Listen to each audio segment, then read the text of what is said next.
बाजार में गिरावट वापस से फिर से बढ़ती दिख रही है और ऐसा लग रहा है कि बाजार को अभी भी चिंता है कि यूएस और ईरान में डील हो पाएगी या नहीं।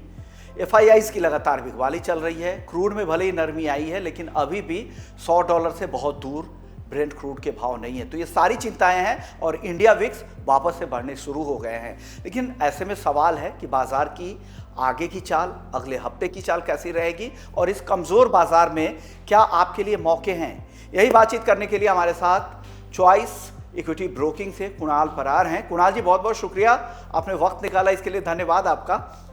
सर, इंडेक्स से शुरुआत कर लेते हैं। निफ्टी, बैंक निफ्टी हालांकि बहुत ज़्यादा एक्शन नहीं है, क्या लग रहा है, क्या अगले हफ्ते कुछ बड़ी तेजी या गिरावट की संभावनाएं लग रही है? आप लोगों की रीडिंग क्या है निफ्टी और बैंक निफ्टी को लेकर? गुड आफ्टरनून विश्व मोहन जी। निफ्टी की बात करें तो डाइंग आवर्स में निफ्टी ने एक अच्छा खासा करेक्शन अभी हमें दिखाया है और यहाँ पे जो व्यू है आने वाले दिनों के लिए वो थोड़ा डाइसी है। अब देखिए, सुबह ओपनिंग अच्छा खासा हुआ था, कल 23,960 के अराउंड का हमें क्लोजिंग देखने को मिला। ओपनिंग भी ठीक ठाक ही रहा, 23,800 का काफी अच्छा सपोर्ट था और हम शुरुआत से यही कह रहे थे कि अगर 23,800 का अगर सपोर्ट अगर निफ्टी ले लेता है तो फिर आने वाले दिनों में 24,400 24,600 तक के लेवल देखने को मिल सकते हैं। लेकिन फिलहाल अभी जो गिरावट हमें देखने को मिल रही है वो 23,800 के नीचे है, यानी कि कहीं ना कहीं निफ्टी 23,800 के नीचे सस्टेन हो रही है। तो यहाँ पे जो व्यू है वो थोड़ा डाइसी है। 23,300 23,000 तक के भी लेवल यहाँ पे निफ्टी अगर दिखा सकती है। अगर स्मार्ट रिकवरी अगर हमें मार्केट में देखनी है तो 23,800 के ऊपर कैसे भी करके निफ्टी को सस्टेन होना जरूरी है। बैंक निफ्टी को लेकर भी क्या सिमिलर नजरिया आपको लग रहा है कि यहाँ पर भी जिस तरह की गिरावट आई है ये और एक्सटेंड हो सकती है? क्या अगले हफ्ते के लिए बैंक निफ्टी का नजरिया बता दें। सेम जैसा निफ्टी में था 23,800, बैंक निफ्टी में भी 54,400 का सपोर्ट था। फिलहाल जो है बैंक निफ्टी इस लेवल के नीचे सस्टेन कर रही है और क्लोजिंग जो है वो इस लेवल के नीचे हमें देखने को मिल सकता है। और यहाँ से जो अभी लेवल बन रहे हैं आफ्टर 54,400, लग रहा है कि नीचे और भी गिरावट में निफ्टी बैंक निफ्टी 53,300 एंड उसके बाद 52,800 तक के भी लेवल दिखा सकती है। तो ओवरऑल जो व्यू है वो बैंक निफ्टी में फिलहाल नेगेटिव साइड का ही है। 54,400 के नीचे का क्लोजिंग और वीकनेस हमें बैंक निफ्टी में दिखा सकती है। अगर सस्टेन हो जाती है इस लेवल के ऊपर तो फिर वापस 56,400 के लेवल देखने को मिल सकते हैं। बट सबसे बड़ा कंसर्न यही है कि 54,400 के नीचे फिलहाल बैंक निफ्टी सस्टेन हो रही है।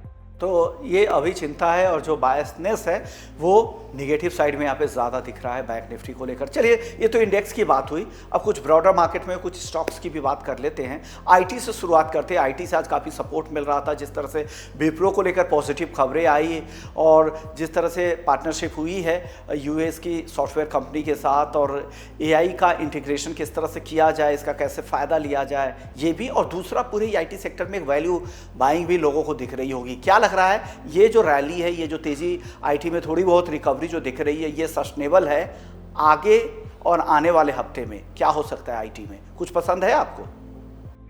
आज की मूवमेंट में बहुत ही बढ़िया थी आईटी में। 29,050 के अराउंड निफ्टी आईटी ट्रेड कर रहा है। ऊपरी लेवल पे 29,700 तक के लेवल भी लगे लेकिन वो सस्टेनेबल मोमेंटम नहीं थी।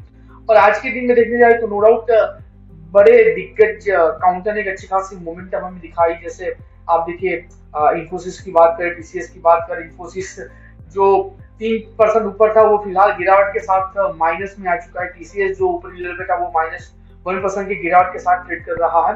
तो नो डाउट आईटी में अच्छे खासे मोमेंटम देखने को तो मिल रहे हैं लेकिन वो कॉन्फिडेंस और वो कन्विक्शन फिलहाल आईटी काउंटर्स में नहीं आ रहा है। सो टोटली अवॉइड करके चलने की सलाह यहाँ पे आईटी काउंटर्स में रहेगी।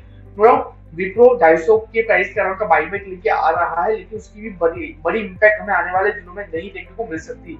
तो टोटली आईटी काउंटर्स फिलहाल के लिए अवॉइड करना है, ये सबसे सही रणनीति होनी चाहिए। तो आईटी अवॉइड करने की सलाह दे रहे हैं। तो कौन सा सेक्टर आपको पसंद है, कौन से स्टॉक्स हैं जो आपको लग रहा है कि अगले हफ्ते में बेहतर परफॉर्म कर सकते हैं, उसके साथ जाना चाहिए? कल आने वाले दिनों में अगर मैं बात करूं तो मिड कैप और स्मॉल कैप सेक्टर काफी अच्छा परफॉर्म कर सकते हैं। चुनिंदा स्टॉक है जो मैं आपके साथ शेयर कर सकता हूं। लेकिन आप देखिए कि जहां पे निफ्टी स्ट्रगल कर रही है 24,000 के लेवल को सस्टेन करने में, वहां पे मिड कैप और स्मॉल कैप ने दोनों ने ऑल टाइम हाई बना लिए है और उसमें भी बहुत सारे ऐसे स्टॉक है जो ऑल टाइम हाई के पास आ चुके हैं। तो कुछ चुनिंदा स्टॉक है जहां पे मुझे लग रहा है कि इसी सेक्टर से यहाँ से ही हमें कुछ स्टॉक मिल सकते हैं जो आने वाले दिनों में अच्छा खासा परफॉर्म कर सकते हैं। अगर आपकी इजाजत हो तो एक दो स्टॉक के मैं नाम लूंगा और उनके लेवल भी मैं बता सकता हूँ। बिल्कुल बताइए सर, अगले हफ्ते के लिहाज से ही बताइएगा। दो स्टॉक है जहां पे एक अच्छी खासी मोमेंटम का एक्सपेक्टेशन रख सकते हैं। सबसे पहले जो स्टॉक है डीएलएफ है। फिलहाल स्टॉक 1% नीचे है, 587 के अराउंड है, लेकिन मुझे लग रहा है कि एक अच्छी खासी रैली हमें आने वाले दिनों में देखने को मिल सकती है क्योंकि स्टॉक ने एक अच्छा खासा बॉटम बनाया हुआ है। खरीदारी करके चलने की सलाह रहेगी। लोअर लेवल पे हम यहाँ पे जो ऐसे मेंटेन करके चलेंगे 565 का है, फिलहाल 587 के अराउंड है। टारगेट की बात करें तो आने वाले दिनों में 604 का पहला टारगेट है। 604 जैसे ही ब्रेक होगा 631 तक के भी लेवल हमें यहाँ पे देखने को मिल सकते हैं डीएलएफ में। जी जी, तो रियल एस्टेट से आपको लग रहा है कि डीएलएफ एक अच्छी तेजी यहाँ पे दिख सकती है। 604 पहला टारगेट, 631 दूसरा टारगेट आपने दिया है अगले हफ्ते के लिए डीएलएफ। दूसरी कॉल भी आप बता रहे हैं सर, बताइए। तो दूसरी जो कॉल है वो जाइडस लाइफ साइंस है। 1100 के अराउंड ये स्टॉक ट्रेड कर रहा है। तकरीबन अभी जो करेक्शन है उसमें स्टॉक का 1075 के अराउंड आ चुका है, लेकिन स्टॉक ने अच्छा खासा ब्रेकआउट दिया हुआ है। उस ब्रेकआउट के ऊपर ही स्टॉक सस्टेन हो रहा है। तो यहाँ पे खरीदारी करके चलने की ही सलाह रहेगी जाइडस लाइफ साइंस। फिलहाल स्टॉक 1076 के अराउंड है, खरीदारी करके चले। लो लेवल पे हम यहाँ पे जो एसेट मेंटेन करके चलेंगे वो एसेट हमारा आएगा तकरीबन 1050। टारगेट की बात करें तो 1096 का पहला टारगेट है जो हमें ये स्टॉक दिखा सकता है। एंड अगर ये ब्रेक हुआ तो 1130 का दूसरा टारगेट भी हमें यहाँ पे देखने को मिल सकता है। तो 1130 तक के भी टारगेट आपको जाइडस लाइफ साइंसेस में दिख रहे हैं। तो चलिए, एक फार्मा से, एक रियल एस्टेट से, आईटी अवॉइड करने की सलाह दे रहे हैं। और भी कोई पॉकेट्स आपको लग रहा है जहां पे मौके हैं, अभी भी वहां पर एंट्री कर सकते हैं, पैसे बन सकते हैं? मोस्टली यही तो पॉकेट है जहाँ पे व्यू अच्छा खासा बन रहा है। बट हाँ, अगर मैं लो बीटा स्टॉक की बात करूं एंड जहां पे अच्छी खासी मोमेंटम आने वाले दिनों में हमें देखने को मिल सकती है, उसमें एक पॉकेट ऐसा है जहां पे अच्छा खासा बॉटम बन चुका है, विद इन द रेंज चल रहा है। लेकिन जैसे ही हॉर्मूज ओपन होगा मुझे लग रहा है कि ये काउंटर्स में अच्छी खासी मोमेंटम देखने को मिल सकती है, और वो है ओएमसी में से बीपीसीएल। आज फिलहाल 2% नीचे के लेवल पे ट्रेड कर रहा है 298 के अराउंड तक की। मैं कहूंगा कि ये परफेक्ट लेवल है एंट्री करके चलने के लिए। लो लेवल 275 काफी अच्छा सपोर्ट है। ये सपोर्ट ऐसा हम मेंटेन कर सकते हैं। आने वाले दिनों में 320 जैसे ही स्टॉक ब्रेक करेगा 360 तक के भी लेवल ये स्टॉक दिखाने के लिए रेडी हो जाएगा। तो बीपीसीएल के ऊपर भी यहाँ पे फोकस करके चलने की सलाह हमारे वहां से रहेगी। ओके, तो बीपीसीएल भी आपको लग रहा है कि एक अच्छा काउंटर है, और ये ओएमसीज में से, और एक कॉन्ट्राबेट भी है। आपको लग रहा है कि स्टेट ऑफ हॉर्मोज की स्थिति जैसे जैसे सुधरेगी, सामान्य होगी, उसका फायदा यहाँ पर मिलेगा। तो ये 3 अच्छे काउंटर आपने बता दिए हैं। चलिए, इसी नोट पर आपको शुक्रिया कहेंगे, आपने वक्त निकाला, इंडेक्स पर राय दे दी, सेक्टर पर राय दे दी, और 3 बेहतरीन स्टॉक्स भी दे दिए है। लेकिन जाने से पहले जो भी राय आपने दी है, इससे जुड़े हुए डिस्क्लेमर क्या है? वैसे हमने जाइडस लाइफ डीएलएफ की बात की, बीपीसीएल की बात की, और हमने जो रणनीति बताई निफ्टी बैंक निफ्टी के हिसाब से, अकॉर्डिंगली कोई भी पोजीशन मेरे पर्सनल अकाउंट में नहीं है। हाँ, क्लाइंट वाइज पोजीशन ये स्टॉक में हो सकती है। बहुत बहुत शुक्रिया इसी नोट पर। हैप्पी वीकेंड आपको, और मिलते हैं फिर से अगले हफ्ते। आपसे चर्चा होगी बाजार को लेकर। नमस्कार।